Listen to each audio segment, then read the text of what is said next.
left.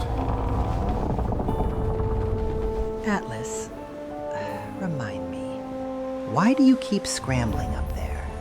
We bought the Great Argo, the best compass, the best sails. There's even no need for the Argonauts anymore. Let's let Poseidon take care of the voyage. Even the best resources don't guarantee success on their own. Without coordination, you miss a single clue and things go south. Coordination. From my vantage point, all your elaborate planning seems to reduce itself to one persistent syllable. A curious definition of teamwork. A single call means nothing by itself. It becomes useful only when you answer it, and I answer that in return. The course isn't decided by either of us. It emerges between us. Remarkable how perspective transforms noise into method. To observe, to communicate, and to improve. Tell me, is that not a method? Long before me, others did the same. In fact, that exchange is how people learned to move through uncertainty. Civilization, held together by shouting and survival bias. But bias doesn't explain improvements. And modern navigation is very precise. Look up. Constellations everywhere. Centaur, Scorpion, whatever that goat is supposed to be. Celestial navigation looks precise now, but it began as scattered guesses few lucky sailors managed to pull through. That was more than mere luck or discovery, because the patterns aren't in the stars themselves. We stitched them together, turned observations into reliable rules. Generation after generation of sailors correcting each other's notes. Or maybe the sky is just a giant connect the dots for scholars. Mock it all you want, my snarky friend. But every time a ship's crew spotted Centaurus, or the Southern Cross, and didn't die immediately afterward, we recorded that pattern for someone else to discover and add to. And it's fascinating how eventually even strangers could navigate by someone else's sky. So the message travels forward, even if the authors don't. Well, when a message survives long enough, it becomes infrastructure, trade routes, maps, charts. Come to think of it, entire economies rely on patterns no one remembers inventing. I mean, who does not like a celestial gossip to live by? All great discoveries started as speculation. Besides, passing on the knowledge is what makes a structure reliable. Without feedback, it's just decor, fragile, unclear, sometimes even lethal. But those who do not risk cannot win. That's true. Riddle me this. From a distance, sailors look organized, and islanders theatrical. But spectacles don't endure unless something is keeping them in line. You're right. Long before navigation records and maps, mankind stored guidance in stories and rituals. These seemingly theatrical gestures were tokens of obliging the rules, a way of binding behavior to shared constraints. A clever disguise. Dress obedience as a venerated higher purpose, and no one will transgress. I wouldn't reduce it to disguise. Seclusion and the ritual's opacity played an important part too. The rules worked because no one was allowed to fully understand them. Meaning was sealed away, treated as sacred. These tribes maintained obedience because interpretation was forbidden, and that kept the system stable.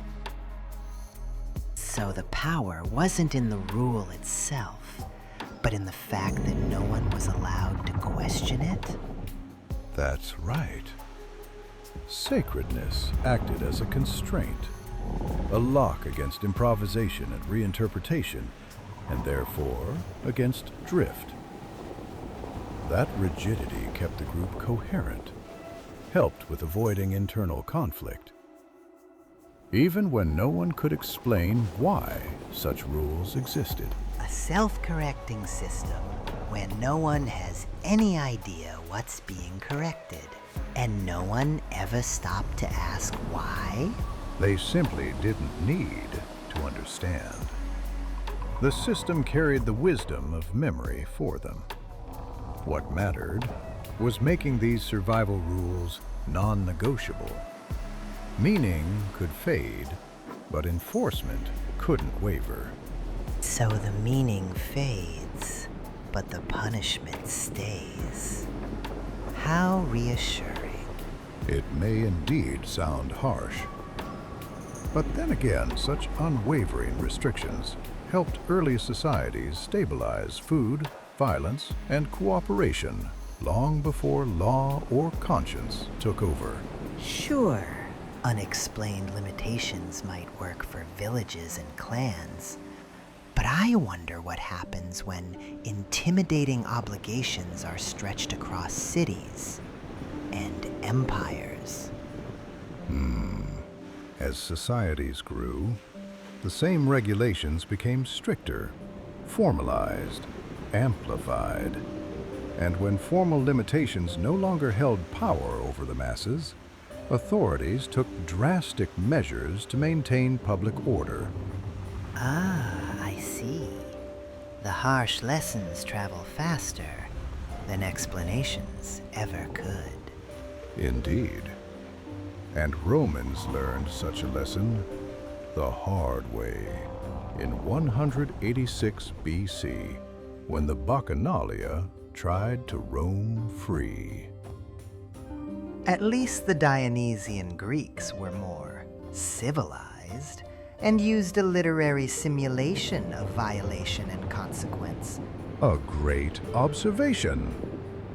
It's true that Dionysian tragedies served the same purpose as the Roman executions.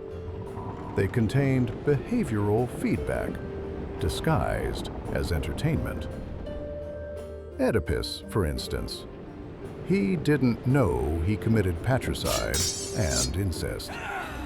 Athenian law would call him innocent. Nonetheless, the entire city collapsed into plague because one man violated a sacred structure. Oh, Zeus, please don't remind me of that riddle-solving brute. My apologies. I forgot that he marred your reputation. But you have to admit, that cautionary tale left a strong impression on many minds. I mean, Sigmund Freud even built his career around Oedipus. Just let that sink in. The entire modern psyche is a collection of forbidden instincts colliding with behavioral constraints we don't remember learning. You're talking about psyche, guilt, gods, all anthropocentric concepts. Stones don't repent, and atoms don't pray. What sort of sacred rule could they be bound by? You see, it's humans who need regulations to maintain coherence. Matter doesn't. Physics does the work for it, ensuring every system has states it naturally falls into and states it resists.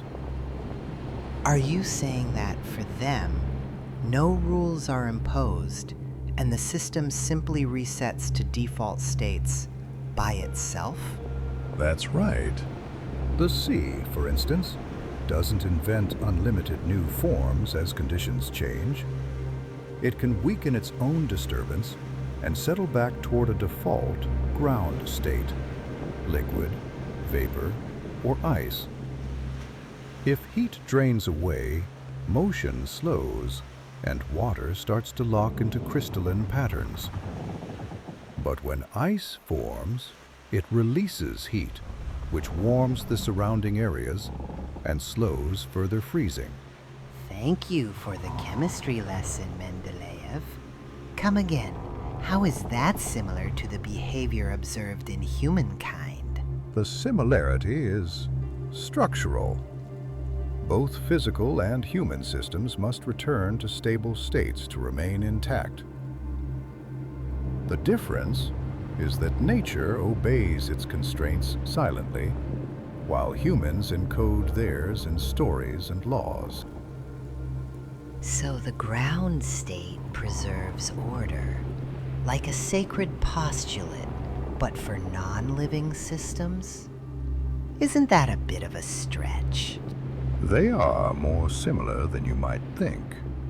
In both, stability is preserved through response and correction. In physics, feedback is automatic, and the consequences of a change immediately alter the conditions that caused it.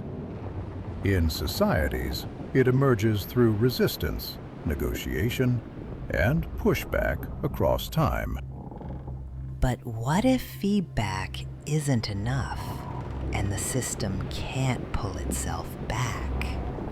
Well, you've seen what happened to the Roman Empire the last time you've asked that question. When unresolved responses accumulate faster than they can be resolved, coherence collapses. And when it happens, the structure has no choice but to change. Ah, now I remember. The point of no return. Are there any warning signs then, before the collapse? Not exactly. The collapse arrives quietly. The signs usually appear once the system has already crossed the line. And the real shift happens earlier, at the structural level.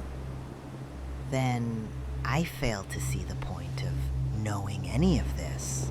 If the change is invisible and the signs arrive late. Because the change isn't arbitrary. Even when nothing seems wrong, you can tell whether the structure is still resolving its own contradictions, or whether they're beginning to pile up. But how? By weighing what the system manages to hold together against what it quietly carries unresolved. As long as coherence keeps up with strain, recovery remains possible. When strain begins to outweigh coherence, the crossing has already taken place. Oh, so collapse is never sudden. It's simply too late to be recognized. I guess you could say that, yes. Can you guess what else I am going to say? Try me. You've missed an iceberg. Huh?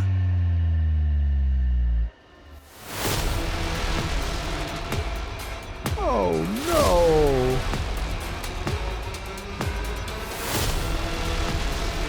Subscribe and don't lose focus.